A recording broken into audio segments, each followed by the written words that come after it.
तपाई यतिखेर हेर्दै हुनुहुन्छ त्रिशुली खबर टिभी।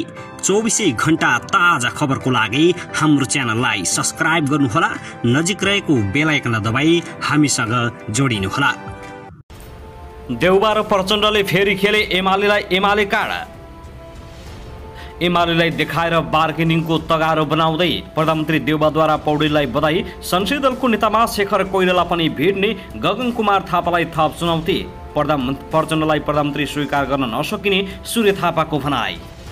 कम्युनिस्ट दलको सरकार बनाउने गृह कार्यमा प्रधानमन्त्री शेरबहादुर देउबा। पूर्व न्यायाधीशलाई राष्ट्रपति बनाएर अनिष्ट ननिम्ताऊ।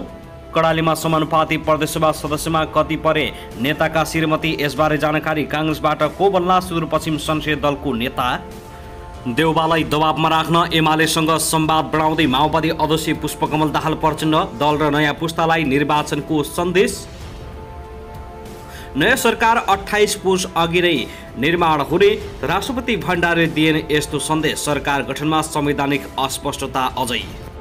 अध्यादेशबारे राष्ट्रपति भण्डारीले गरिने यस्तो घोषणा। सत्तारूढ गठबन्धनमा खैला बैला किन गरमरायो गैरदलीय राष्ट्रपतिको बहस।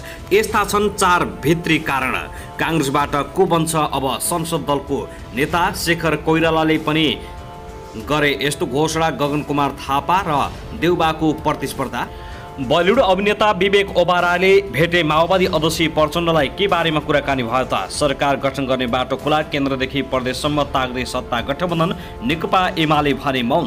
5 आधार देखाएर मधेसमा आफ्नो नेतृत्वमा सरकार बनाउन जसपाको लबिङ सुरु। र सरकार गठनबारे राष्ट्रपति भण्डारले 1 हप्ताभित्रै आह्वान गर्ने। माओवादी केन्द्र कडालीको प्रचण्डलाई 7 बुँदे सुझाव। आफ्नो नेतृत्वमा सरकारको पहल गरौँ। प्रचण्डलाई प्रधानमन्त्री स्वीकार गर्न नसक्ने एमालेका नेताहरूको भनाइप्रति प्रचण्ड भए आक्रोशित। शीर्ष नेताहरू भने नजिक। अब हेर्नुहोस् पुरा समाचार।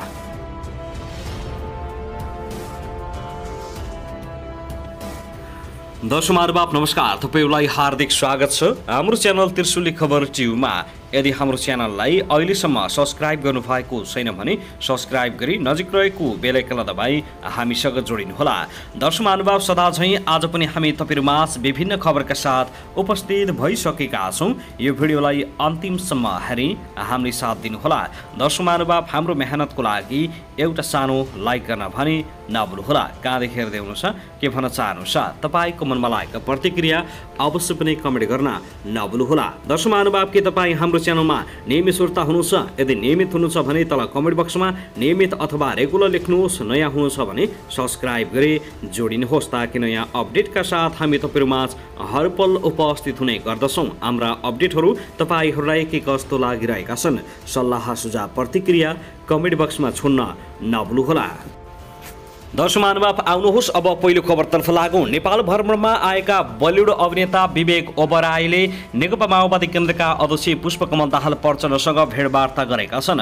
अभिनेता ओबरायले खुमलटार पुगेर अध्यक्ष प्रचण्डसँग भेटेका हुन्। प्रचण्डका प्रेस सल्लाहकार सूर्यकिरणका अनुसार भेटमा फिल्म र संस्कृति विषयवस्तुमा कुराकानी भएको छ। ओबराय आफ्नो बुबा तथा टेलिभिजन पर्सनालिटी सुरेश ओबरायसँगै खुमलटार पुगेका थिए। भेटमा पाएका बलिउड अभिनेता सुरेश ओबरायका फिल्म आफूले हेर्ने गरेको प्रचण्डले बताएका थिए। सुरेशले आफूले प्रचण्डलाई मुलुकमा परिवर्तन ल्याउने नेताको रूपमा चिनेको भन्दै प्रशंसा गरेको प्रचण्डको सचिवालयले जनाएको छ।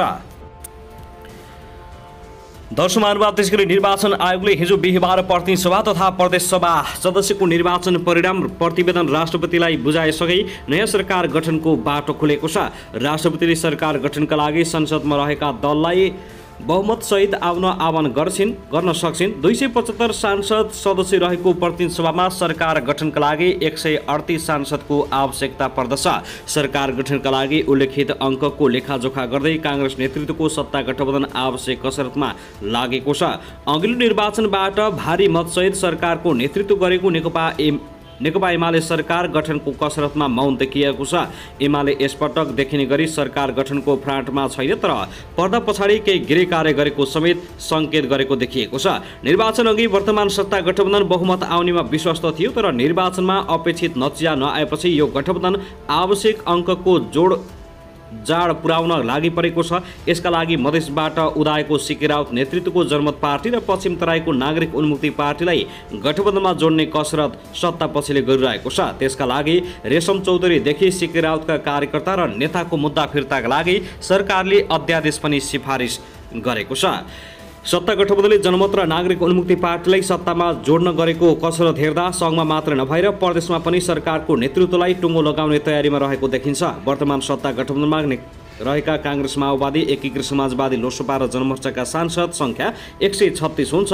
उसका लागि सरकारका लागि बहुमत पुर्याउन 2 जना सांसद आवश्यक परेको छ। यो गठबन्धनले केन्द्रमा सरकार बनाउनका लागि राप्रपा र जसपालाई भित्राए हुन्छ, तर यसले प्रवेश भने गुमाउनु पर्ने समीकरण बनेपछि यी 2 दलमा सत्ता गठबन्धनले ध्यान दिएको छ। सत्ता गठबन्धनले प्रदेश 1, मध्य प्रदेश, लुम्बिनी प्रदेश र सुदूरपश्चिम प्रदेशमा पनि सरकार बनाउने उद्देश्यले यी 2 पार्टीलाई सत्ताको सारथी बनाउन चाहेको देखिएको छ। बाँकी 3 प्रदेशमा यो गठबन्धनकै बहुमत रहेको र यी प्रदेशमा पनि सरकार बनाउँदा सत्ता पक्षकै सबैतिर सरकार बन्नेछ। प्रदेश 1 मा मात्र 1 सांसद रहेको जसपा, मधेसमा सीके राउतको जनमत पार्टी र लुम्बिनी प्रदेश र सुदूरपश्चिम प्रदेशमा नागरिक उन्मुक्ति पार्टी सरकार बनाउनका लागि निर्णायक शक्ति बनेको छ।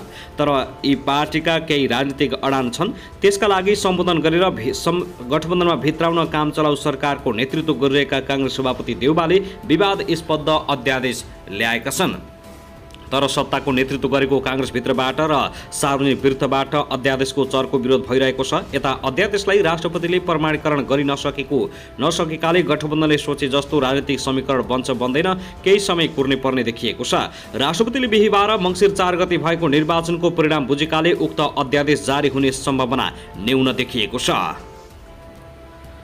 दर्शक महानुभाव, त्यसैगरी नेपाली काङ्ग्रेसको संसदीय दलको नेतामा नेपाली संस्थापन इतर समूहबाट डा शेखर कोइराला नै अगाडि बढ्ने भएका छन्।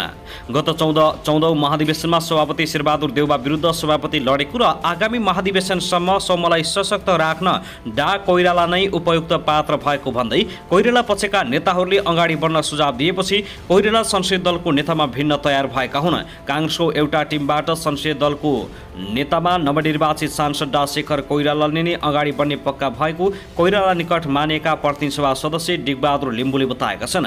लिम्बुले भने अहिले जनतामा परिवर्तनको होट उठिजाएको छ, त्यो परिवर्तनको प्रतिनिधित्व डा कोइरालाले गर्नुहुन्छ।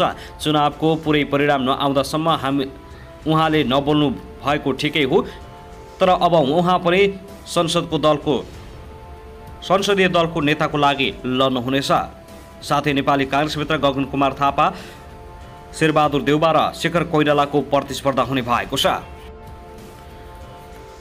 दर्शक महानुभाव, त्यसैगरी गैरदलीय व्यक्तिलाई राष्ट्रपति बनाउन सकिने गरी उच्च स्तरीय राजनीतिक तहमा छलफल भइरहेको सार्वजनिक भएको छ। सघन संवादमा नेताहरू रहेको र उनीहरूले सम्भावित पात्रसँग पनि संवाद थालेको बाहिरिएको हो।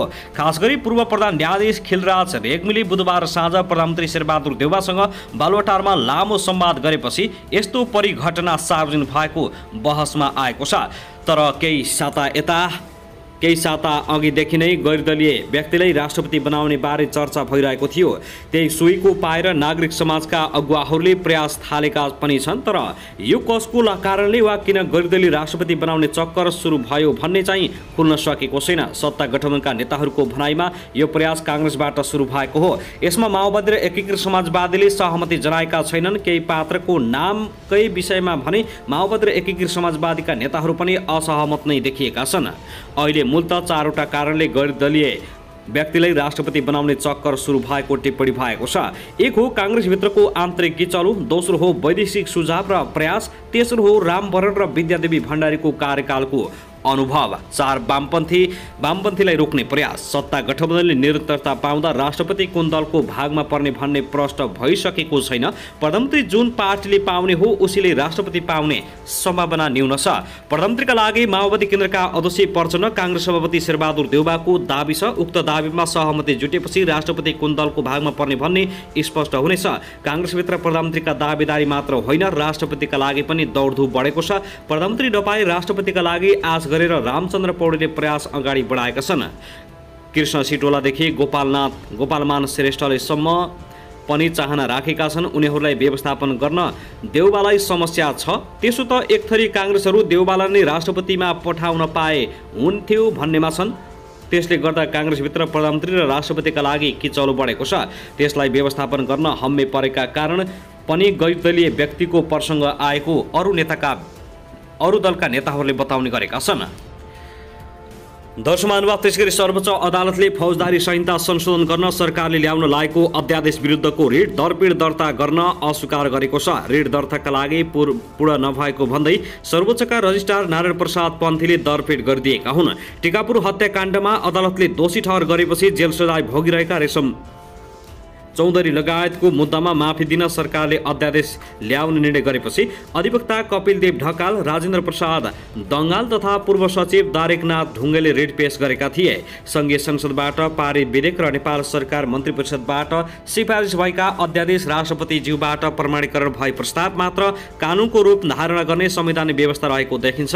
दरपिड आदेशमा भनिएको छ, नेपालको संविधानको धारा 133(1) तथा 137(2) बमोजिम कानुनको नै संवैधानिकता परीक्षण गर्न सक्ने यस अदालतमा अध्यादेश जारी नहुँदै रोकिपाउँ भने आशंकाका भरमा रिट निवेदन लिए आएको देखिँदा अपरिपक्व अवस्थामा दर्ता हुन आएको प्रस्तुत रिट निवेदनमा दर्ता गर्न मिलेन।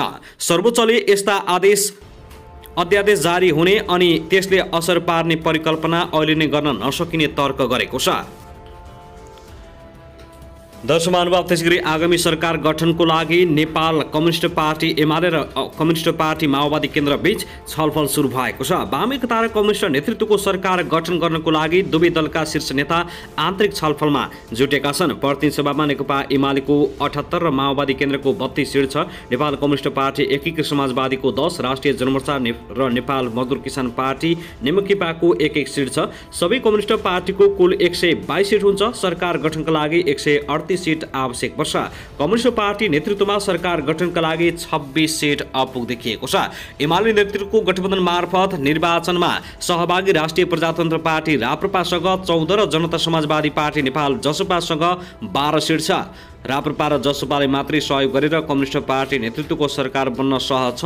6 सिटको जनमत पार्टी र 6 स्वतन्त्र सांसद सहित अन्य साना दललाई समेत कम्युनिस्ट गठबन्धनमा ल्याउन सकिन्छ।